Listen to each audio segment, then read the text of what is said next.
Video को like करें, share करें। अगर चैनल पर नए हैं तो चैनल को सब्सक्राइब करना ना भूलें। था एक समाधान क्या हो सकता है आपकी निगाह में? एक समाधान क्या हो सकता है आपकी निगाह में, बताएं। नहीं तो अगले एपिसोड में मैं बताऊंगा कि इस समस्या का समाधान क्या हो सकता था। और समाधान न निकालने के कारण, अपने को उच्च वर्ग का कहने के कारण, लेकिन उच्च वर्ग का कहने थोड़े धन दौलत हो जाने से कोई किसी का दिल बड़ा नहीं हो जाता है। दिल को बड़ा होने के लिए, दिल की जगह में बड़ा होने के लिए और सामाजिक मुद्दों पर समाधान निकालने के लिए भी सामाजिक सोच होनी चाहिए। कॉर्पोरेट सोच होने से, पैसे कमाने की सोच होने से, अपने को जहाँ पर नीचे वाले को छोटा दिखा करके बड़ा करने की जिस संस्कृति में सोच हो, भला है छोटी सी समस्या का समाधान कैसे निकाल सकता है। और इसका ही परिणाम हुआ कि लाजो की माँ अपने को नीचे गिराती गई। गलत बोल गया। निखिल की माँ अपने को लाजो को नीचा दिखाने के लिए खुद नीचे गिरती गई। क्योंकि आप किसी को नीचे गिराते जाते हो तो उसको नीचे गिराने के चक्कर में आप नीचे की तरफ गिरते जाते हो। यदि किसी को जीवन को आप ऊंचा उठाते हो तो उसको ऊंचा उठाने के लिए आपकी मानसिक स्थिति भी धीरे धीरे ऊंची होती जाती है और उसके ऊंचा उठाने के चक्कर में आप भी ऊंचे उठते चले जाते हो। जीवन का तो यही खेल है कि यदि आप किसी को नीचा गिराते हो तो खुद नीचे भी गिरते हो, और किसी को ऊंचा उठाते हो तो खुद ऊपर की तरफ भी उठते हो। किसी का विध्वंस करते हो तो पहले वह विध्वंस तुम्हारे आपकी मानसिकता में, आपके मन मस्तिष्क में पैदा होता है और इसके बाद वह क्रियान्वयन करते हो। किसी की निंदा बुराई करते हो, किसी की नेगेटिविटी, किसी के प्रति नकारात्मकता सोच रखते हो तो उसको क्रियान्वित करने के पूर्व नकारात्मक सोच व निंदा व बुराई आपके मन मस्तिष्क में करती है। तो इतनी सी सोच समझने की ज़रूरत है कि यदि किसी के प्रति आप घृणा के भाव रखते हैं, किसी के प्रति आप निंदा का भाव रखते हैं, किसी के प्रति ईर्ष्या का भाव रखते हैं, किसी को बर्बाद करने का भाव रखते हैं, किसी को समाप्त कर देने का भाव रखते हैं, तो ऐसी स्थिति में ये भाव सबसे पहले आपके मन मस्तिष्क में पैदा होते हैं। वह आपके मन मस्तिष्क में पैदा होकर आपको नुकसान पहुंचाते हैं, आपको अधोगति की तरफ ले आ जाते हैं। और ऐसी स्थिति में यदि इन भावों को आप क्रियान्वित करने का प्रयास करते हैं तो बार बार इस भावों को लाते हैं, क्योंकि क्रियान्वयन इतना आसान नहीं होता है। और जितनी बार आप इस भावों को क्रियान्वित करने के लिए, किसी को छोटा दिखाने के लिए, किसी को नीचा दिखाने का प्रयास करते हैं, किसी को गिराने का प्रयास करते हैं, तो बार बार ये भाव आपके मन में पुनः प्रकट होते हैं। और आपके मन में ये भाव प्रकट होने के कारण आपके मन मस्तिष्क को प्रदूषित करते हैं और आपको नीचा गिरा देते हैं। कहीं के आए थे हरिभजन को ओटन लगे कपाट, चाहे धनी हो, चाहे अमीर हो, चाहे गरीब हो, चाहे रंक हो, चाहे राजा हो, सभी संसार में आए और मर करके चले गए। कहें कि आए थे हरिभजन को ओटन लगे कपाट, आए थे इस संसार में भगवान का भजन करने के लिए, लेकिन हम उल्टे सीधे कामों में फंस गए। किसी को नीचा दिखाने में फंस गए, किसी की निंदा करने में फंस गए, किसी की बुराई करने में फंस गए, किसी को बर्बाद करने में फंस गए। और इस तरह से अपने जीवन के 60-70 साल जो भी भगवान ने दिया हुआ था, जिस प्रकृति ने दिया होता, उसको नकारात्मक कार्यों में लगा करके अपने जीवन को उन्हीं नकारात्मक कार्यों में, अपने जीवन के समय को उन्हीं नकारात्मक कार्यों में करने में व्यतीत कर दिया और नकारात्मक लेते हुए भी मर करके इस दुनिया से चले गए। और नकारात्मक स्मृति, नकारात्मक सोच, नकारात्मक कर्म के परिणाम हमारे साथ जुड़े हुए हमारे साथ ही चले जाते हैं। तो आए थे हरिभजन को, हम हरि का भजन करके, इस संसार में भगवान का भजन करके, स्वयं को ध्यान करके ऊंचाई को प्राप्त करने के लिए आए थे, लेकिन अपने 60-70 साल के समय को ऐसे ही व्यर्थ कर दिया। और नकारात्मक सोच, नेगेटिव सोच, विध्वंसकारी सोच, दूसरों को नीचा दिखाने का सोच, दूसरों के प्रति ईर्ष्या का सोच, जलन का सोच लेकर के शरीर तो छोड़ दिए, लेकिन अपने मन मस्तिष्क को प्रदूषित करके अपने साथ लेकर चले गए। इसी को कहते हैं ओटन लगे कपाट, कि उल्टे सीधे काम करके ओटन लगे के बाद उल्टे सीधे काम करके अपनी गति को उच्च करने की जगह अपनी गति को निम्न करते हुए चले गए। इस तरह से चाहे धनी हो, चाहे गरीब हो, चाहे पंडित हो, चाहे पुजारी हो, चाहे उच्च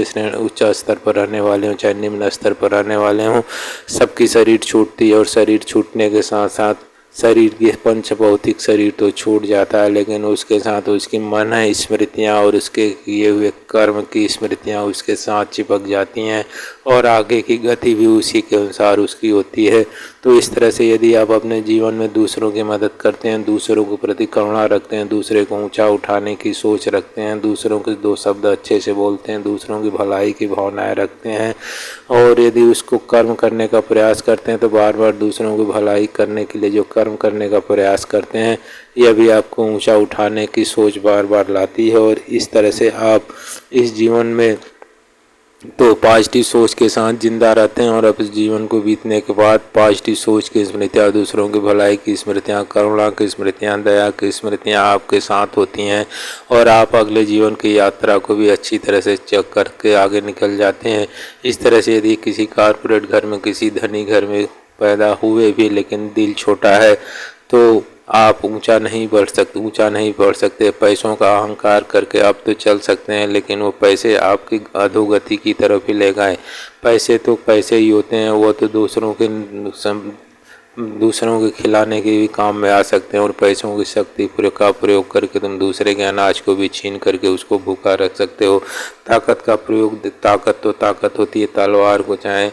किसी की रक्षा के लिए चलाओ या तलवार को किसी का सर काटने के लिए चलाओ, दोनों की स्थितियों में तलवार का कोई दोष नहीं है। शक्ति का सिद्धांत है कि शक्ति आपके पास है तो दूसरे का विध्वंस भी कर सकते हैं और शक्ति यदि आपके पास है तो दूसरे को आबाद भी कर सकते हैं। शक्ति का अपना कोई सोच नहीं है, शक्ति का कोई सोच नहीं, जैसे तलवार की कोई सोच नहीं है। जिस हाथ में तलवार है चलाने वाले बंदे की सोच पर निर्भर करता है कि उस तलवार की शक्ति का प्रयोग करके वह ऊंचाई को प्राप्त होता है या उस तलवार की शक्ति का प्रयोग करके अपने को अधोगति की तरफ ले जाता है। तमाम उदाहरण संसार में पड़े हुए हैं जो उन्होंने शक्तियों का बहुत तपस्या किया और शक्तियाँ प्राप्त की और उस शक्तियों का दुरुपयोग करके घोर सैकड़ों कहें कि बहुत वर्षों की घोर तपस्या से प्राप्त की हुई शक्तियों का उन्होंने दुरुपयोग किया और अपनी अंत गति को भी पहले से भी बुरा कर लिया। इस तरह से तपस्या से प्राप्त हुई शक्ति का दुरुपयोग करके अपनी अधोगति को प्राप्त हुए सत्ता होता कि वो तपस्या ही नहीं करते। अगर तपस्या से प्राप्त शक्ति का उपयोग दूसरों की भलाई के लिए, जन कल्याण की भलाई के लिए, दूसरों की मदद के लिए, दूसरों को ऊंचा उठाने के लिए, दूसरों की रक्षा के लिए आप करते हैं तो आप इस तरह से सोच से गुजरते हैं और आपकी गति ऊंची होती चली जाती है। सच बात तो है कि जैसी चाह वैसी राह, जैसी सोच होती है वैसी स्मृतियाँ, वैसे ही कर्म आपके बनते हैं और वही स्मृतियाँ, वही कर्म आपके इस पंच भौतिक शरीर को छोड़ने के बाद आपको ऊपर की गति की तरफ लेकर चले जाते हैं। तो कहा जाता है कि दिल एक मंदिर है, अगर दिल का मंदिर स्वस्थ है तो आपके अंदर मंदिर, बाहर की मंदिर में जाने की जरूरत नहीं है। दिल का मंदिर यदि स्वच्छ है, साफ सुथरा है, करुणामय है, ममतामय है, लोगों का भला करने वाला है, लोगों को ऊंचा उठाने वाला है तो आपको बाहर जाकर तपस्या करने की जरूरत नहीं होती। वह दिल का मंदिर ही आपको उच्च गति की तरफ ले जाता है और शरीर को छोड़ने के बाद वह दिल का मंदिर ही आपको ऊंचाई की तरफ लेकर चला जाता है। यहाँ लाजो के केस में क्या हुआ, लाजो की माँ अधोगति को प्राप्त हो गई, उसकी बहन भी उसकी नकारात्मक सोच के कारण अपने को नीचे गिराते चले गए और हद तो तब हो गई जब निखिल की प्रेमिका ईशाना, जो कि वो पढ़ी लिखी लड़की थी और उसकी माँ जो एक कॉर्पोरेट घराने की लड़की थी, उन्होंने भी इसका कोई समाधान नहीं निकाला और ईशाना खुद लाजो को नीचा दिखाने के लिए तरह तरह के कुकृत्यों में संलग्न हो गई निखिल की माँ के साथ मिल करके। इस तरह से निखिल की माँ बरखा देवी, निखिल की बड़ी बहन और साथ ही साथ निखिल की प्रेमिका ईशाना, निखिल की नानी, ये सब मिल कर के लाजो को नीचा गिराने के लिए वर्षों तक प्रयास करते रहे और निखिल की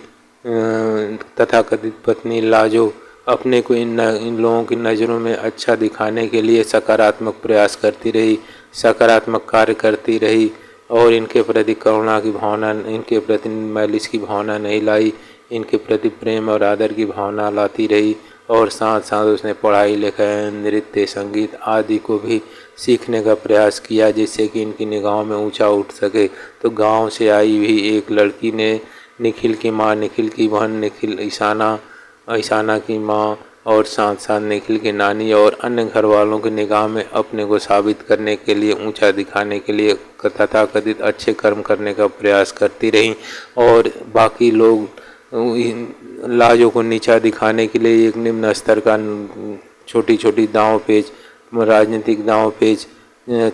कलुषित दांव पेच का प्रयोग करते रहे। एक तरह से लाजो अपने जीवन में, इस घटना से लाजो अपने जीवन में मानसिक स्तर पर ऊंचा होती गई, लेकिन उसके विरोध में उसका बुराई करने वाले, उसके प्रति कलुषित भावना रखने वाले, उसके प्रति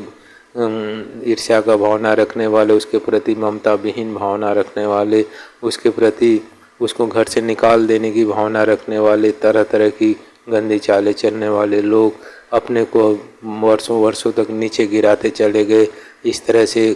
कहा जाए कि एक गांव की लड़की जो अपने को इस कठिन स्थिति में अपने को ऊपर की स्थिति में ले गई, और एक शहर के पढ़े लिखे लोग, पैसे वाले परिवार के लोग अपने लोग क्या कहेंगे इस भावना को लेकर तरह तरह की चालें चलते हुए अपनी गति को नीचे की तरफ ले जाते चले गए। तो क्या आपको लगता था कि इस समस्या का कोई एक साधारण समाधान था? इस समस्या का एक बहुत ही आसान समाधान था, जो स्वामी विवेकानंद अगले एपिसोड में बताते हैं कि इस समस्या का क्या समाधान हो सकता था। अभी पूर्व के एपिसोड में मैंने बताया कि समस्या का समाधान बहुत ही आसान था, लेकिन समाधान हम इस जीवन में ये नहीं समझ। अगर आपको वीडियो पसंद आया है तो वीडियो को लाइक करें, शेयर करें और चैनल को सब्सक्राइब करना ना भूलें।